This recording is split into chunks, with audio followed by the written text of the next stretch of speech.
Alô,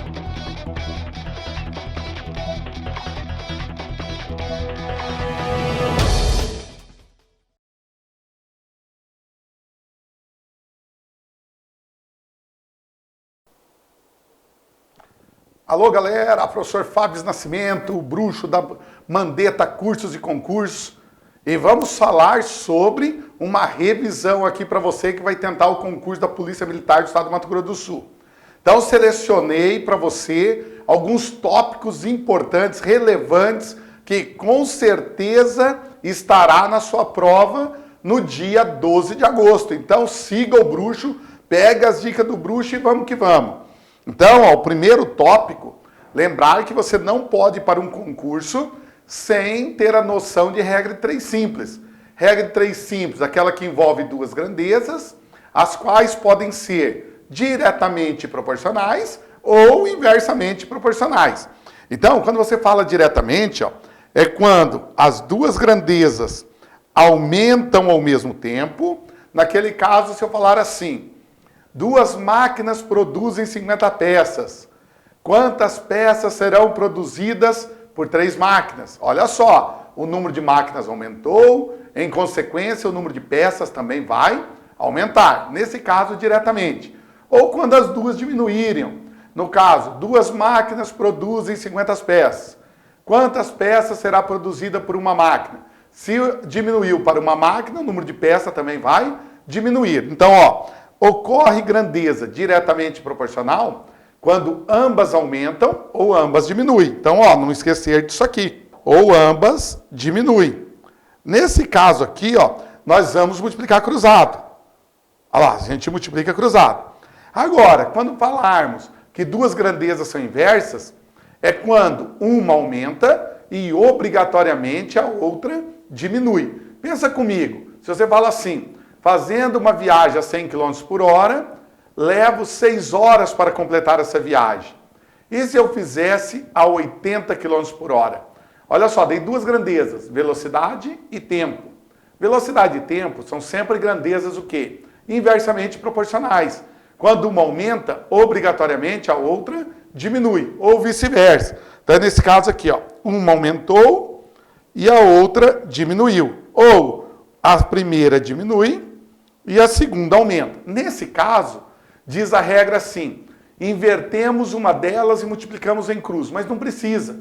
De forma mais rápida, podemos multiplicar aqui de cima com de cima e de baixo com de baixo. Então não pode esquecer isso aí. Com certeza, alguma questão relacionada à regra de 3 estará presente na tua prova. De repente, não vem uma questão cobrando a regra de 3, mas ela sirva para auxílio da resolução de algum exercício. Então vamos pensar aqui, vamos resolver, julgar, olha só. 6 operários constroem uma casa em 6 dias.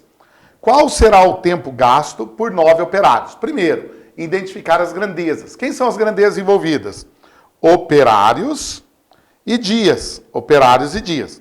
Quantos operários? 6 operários. Constrói a casa em quantos dias? 6 dias. Qual será o tempo gasto por 9 operários? Observe aí, ó, que o número de operários aumentou. Era 6, passou para 9. Então, o número de operários aumentou. Em consequência, vai demorar mais dias ou menos dia? Menos dia, porque quando aumentei a mão de obra, aumentei a quantidade de pessoas para a mão de obra, é porque eu quero reduzir o tempo. Então, o número de dias vai diminuir. Então, aqui, uma grandeza aumentou e a outra diminuiu. Grandeza o quê? Inversamente proporcional. Então, multiplicamos de baixo com de baixo e de cima com de cima. 9 vezes x, 9x. 6 vezes 6, 36. Observe aqui, 36 dividido por 9. 36 dividido por 9 dá 4. Então, esses 9 operários farão a obra em 4 dias. Então, esse tempo que era 6 ficou reduzido para 4 dias. Né? Era 6, caiu para 4. Então, muito cuidado na hora de resolver uma regra de 3. Um outro assunto importante e relevante aí para você é sobre porcentagem. O que é porcentagem? Porcentagem é uma razão o quê? Centesimal. A porcentagem indica que o número está dividido em 100 partes iguais. Então, esse símbolozinho aqui da porcentagem indica o número que acompanha ele será dividido em 100 partes iguais. Então, se eu falo assim, olha, 15%. Ah, o que é 15%? É 15 dividido por 100. Tanto que eu deixei aqui para você não esquecer, ó. Porcentagem é um número qualquer dividido em 100 partes iguais. Então, quando você quiser calcular a porcentagem de um número, a dica é o seguinte, transforma ela em número fracionário e usa uma multiplicação. Ah, eu quero saber 12% de 80. 12 sobre 100 vezes 80. Esse D, essa preposição D aí na matemática, quando você tem uma fração ou uma porcentagem seguida da preposição D, isso aí indica uma multiplicação. Fica a dica. Então, se você tem assim, ó, calcular 23% de 900. Então, ó, 23% de 900, ó, 23 sobre 100 vezes 900. Ó, cortamos 2 zeros, né, para simplificar, e vamos multiplicar 23 vezes 9, que vai dar o quê? 23 vezes 9, usando todo o seu matematiquês aí, ó, vai dar 207. Então, quanto que é 23% de 900? 207. Pronto, acabou a conta. Agora, cuidado com os exercícios que envolvem o quê? Descontos e aumentos consecutivos. Muito cuidado. Então, olha só. O preço de um produto tem um acréscimo de 20%. E, em seguida, um desconto de 20%. Qual a razão entre o preço final e o preço inicial? Observe que esses exercícios envolvem um pouquinho de raciocínio lógico. Primeiro, o exercício não te deu o valor do produto. Dá um valor para ele, chama ele de R$100. Então, você vai aqui, R$100. Aí, ele sofreu um aumento de quê? De 20%. Aumentou 20%, ó, multiplica por 1,2, quer dizer, ele passou a custar R$120. Aí, logo em seguida, ele sofreu um desconto de 30%. Se ele sofreu um desconto de 30%, você vai pagar quantos por cento dele? 70%. Então, eu pego esse 120 e multiplico por 70%. Ou, simplesmente, também, posso multiplicar por 0,7. Aí você corta aqui um zero, 2 zeros em cima com 2 zeros de baixo. Ficou o quê? 12 vezes 7, que ficou valendo 84. Quer dizer, o preço inicial era R$100, caiu para 84. Então a relação é o seguinte, ó, o preço final é igual a 0,84 do preço inicial. Ou simplesmente, preço final equivale a 84% do preço inicial. Então, essa daí é a razão entre o preço final e o preço inicial. Então, dê uma olhada nesse conteúdo que é importante, hein? Então, vamos lá. Mais uma dica aqui do bruxo, hein? A questão de juro, né? Então, juro simples. Está lá no seu edital que vai cair juros simples. Então, o que é o juro simples? É um capital aplicado a uma determinada taxa por determinado intervalo de tempo. É o chamado CIT sobre 100. Lembrando que se a taxa está em dia, tempo em dia. Taxa em mês, tempo em mês. Taxa em ano, tempo em ano. Ah, um ano. Um ano tem 360 dias. Não, bruxo, é 365. Não, é 360. Na introdutória de matemática financeira, o ano é formado por 360 dias e 12 meses normal. Então, quando você vê que as unidades lá, uma taxa está em dia e o tempo em ano, ou você converte tudo para dia ou tudo para o ano. E esse M aqui, ó, representa o quê? O montante. O montante é o resultado final. É o capital que você aplicou, mais o juro produzido por esse capital. Então, aplicar a fórmula é fácil. Porém, eu trouxe exercício que vai mexer um pouquinho aí com o nosso raciocínio lógico. Então, você pega aqui, ó, durante quanto tempo um capital deverá ser aplicado a uma taxa de 5% ao mês para que ele triplique. Então, se ele triplicou, o montante vai ser o quê? 3 vezes o capital. Então, nós pensamos assim, ó, o montante é o triplo do capital. Vamos descobrir o juro. Juro é igual montante menos capital. Juro é igual. O montante vai ser o triplo do capital, menos o capital. O juro corresponde ao dobro do capital. Agora eu tenho juro, eu posso usar a forma do juro. Juro é igual capital vezes taxa vezes tempo, tudo dividido por 100. O juro equivale ao dobro do capital. Capital é capital mesmo, a taxa 5% ao mês, vezes o tempo, tudo isso dividido por 100. Primeiramente, ó, esse C eu posso cortar com esse C. E esse 100 já passa multiplicando, ele está dividindo, ó, passa multiplicando. 2 vezes 100, 200, é igual a 5T. O 5 está multiplicando, vai passar o quê? Dividindo. 200 dividido por 5 igual a T. Quantos que é 200 dividido por 5? 40.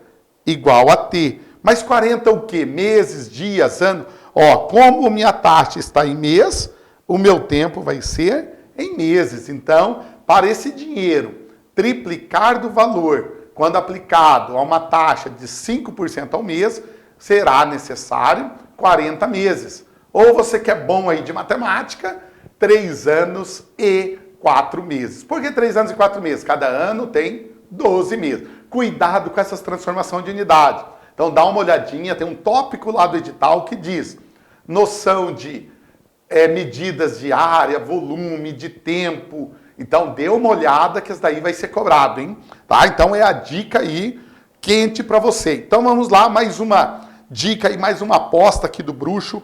Vamos lá, a média. Então o que é média? Média aritmética. O que é média aritmética? Se eu vou definir aqui para você, a média aritmética é igual o somatório dos elementos pela quantidade de elementos. A média é o somatório dos elementos pelo número de elementos. Então, se nós temos assim, ó, probleminhas desse tipo que costumam cair em concurso, modelo FAPEMS, ó. A média salarial de 8 funcionários de uma empresa é 1.200.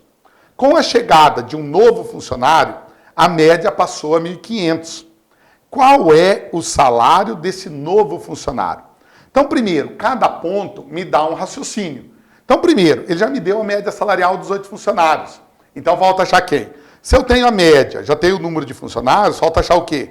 O somatório desembolsado pela empresa para pagar esses 8 funcionários. Vamos descobrir quantos que a empresa está desembolsando? Vamos lá. Média igual somatório de X sobre N. A média, ele fala que é 1.200. O somatório, eu não sei. O número de elementos é 8. Uso uma proporção aqui, ó. 1 vezes somatório de X, somatório de X. 1.200 vezes 8, 9.600. Ou seja, a empresa desembolsava 9.600 para pagar esses 8 funcionários. Aí entrou o João lá, novo funcionário. Qual vai ser o novo valor desembolsado? Sendo que a média subiu, ó. A média foi para 1.500. Então, vamos ver aqui. Novamente, uma forma de média. Ó. Média é igual somatório de X sobre o número de elementos. A nova média, 1.500, é igual somatório de X. Agora, o número de elementos são 9. Novamente, 1.500 vezes 9, ó, somatório de X é igual. 1.500 vezes 9 dá 13.500. Olha só, com a entrada de um funcionário, a média passou de 9.600 para 13.500. Então, qual é o salário desse funcionário? É o salário dele que fez aumentar a média. Então, vamos descobrir o salário dele. O salário vai ser a média final, o somatório final, menos o somatório inicial. Então, o salário do funcionário, que aqui eu chamei de João, vai ser o seguinte, 13.500 menos 9.600. Quanto que dá aí o salário dele? O salário dele dá de aproximadamente R$ 3.900. Então, esse é o salário do funcionário novo que entrou nessa empresa. Então, média é uma aposta que esteja aí na sua prova. Então, deu uma recapitulada nesse conteúdo, tá ok? Então, ó, a quinta aposta. A quinta aposta é sobre áreas. Vamos falar aqui em 3 que são bastante utilizadas pela banca FAPEMS. A primeira delas, área de quadrado. Qual que é a área do quadrado? Lado ao quadrado.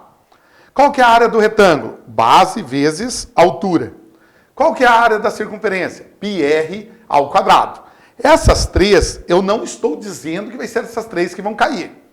Mas é para você relembrar do conteúdo de área. Então, a área é uma matéria que está presente em toda a prova do concurso. Não é só aqui da banca do referido concurso. Mas também em todo lugar que tem um concurso vai cair questão de área. E essas 3 aqui são aquelas fundamentais. Aquela que você não pode ir para o concurso sem levar ela embaixo do braço, tá? Então, ó, área do quadrado, lado ao quadrado. Área do retângulo, base vezes altura. E a área da circunferência, que é πr ao quadrado. E também vou colocar mais uma, do triângulo. Ó. A área do triângulo, né? Base vezes altura dividido por 2. Então, muito importante. Aí, o exercício que eu peguei aqui para trabalharmos é um exercício onde uma figura está inscrita na outra. Então, seria assim, ó. Determine a área de uma circunferência inscrita em um quadrado de lado 8. Quer dizer, se a circunferência está inscrita, significa dizer o quê? Que ela está dentro desse quadrado. Então, vamos ver. Nós temos um quadrado, não precisa fazer o desenho tão bonito não. Lá na hora você não vai ter espaço. Então, você tem uma circunferência inscrita dentro de um quadrado. Esse quadrado tem lado 8. Então, nós já sabemos aqui ó, que a área da circunferência é o raio.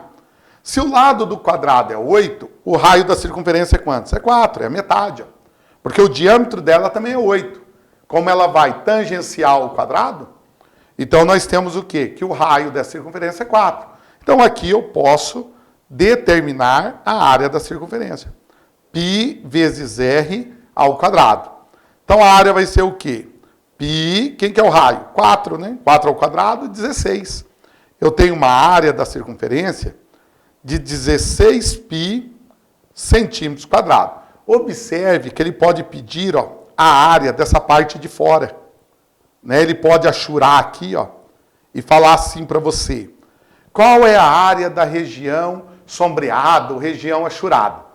Para fazer essa área aí, você faria o quê? Determinaria a área do quadrado, 8 ao quadrado, e diminuiria da área da circunferência. Tá ok? Então, esse tipo de exercício, essas dicas aqui, é para você seguir aí nos teus estudos e dar uma visualizada novamente nesse conteúdo. Então vamos lá, para mais uma dica, tá? Para essencial para você. Vamos lá, volume, né? Então volume, o volume nós sabemos, a área é o produto de 2 dimensões. Quando nós falamos em volume, é o produto de 3 dimensões. Ou simplificadamente falando, o volume é a área da base vezes a altura. A área da base vezes a altura. Se tem ponta, ó, até coloquei um macetezinho aqui, ó.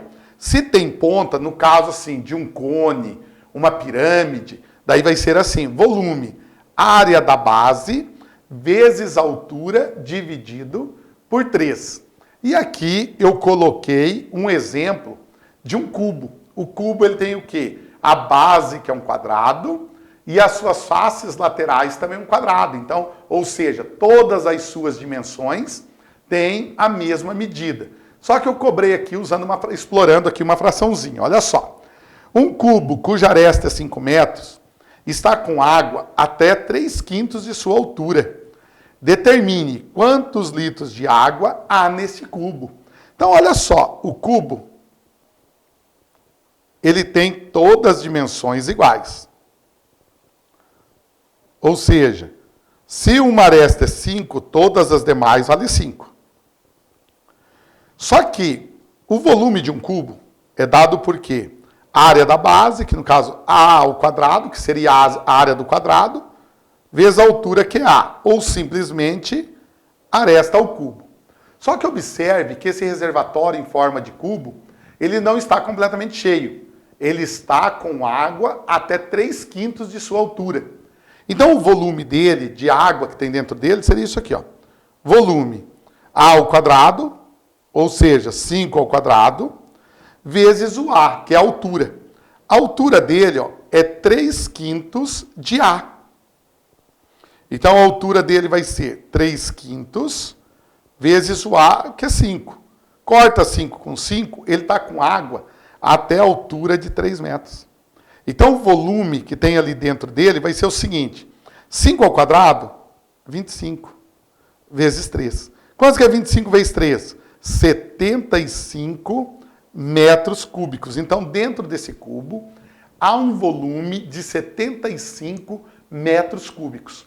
Porém, ele falou assim, quantos litros? Aí eu tenho que lembrar, cada metro cúbico é o equivalente a 1.000 litros. Então, se tem aqui 75 metros cúbicos, eu tenho 75.000 litros de água dentro desse reservatório, quando ele está com 3/5 de sua altura, tá ok? Então, ó, dê uma olhada em volume, unidade de tempo, a parte ali de razão, porcentagem, essas 6 dicas que foram dadas aqui, vai ser essencial na hora da sua prova. E você que ainda não está estudando, adquira as nossas aulas da Mandetta Concursos, né, pelo site da Mandetta Concurso. O nosso curso completo para PM do estado do Mato Grosso do Sul. Esteja nos ligando no 3382-6680 e vamos partir para o gabarito, rapaziada. Valeu, forte abraço, até a próxima.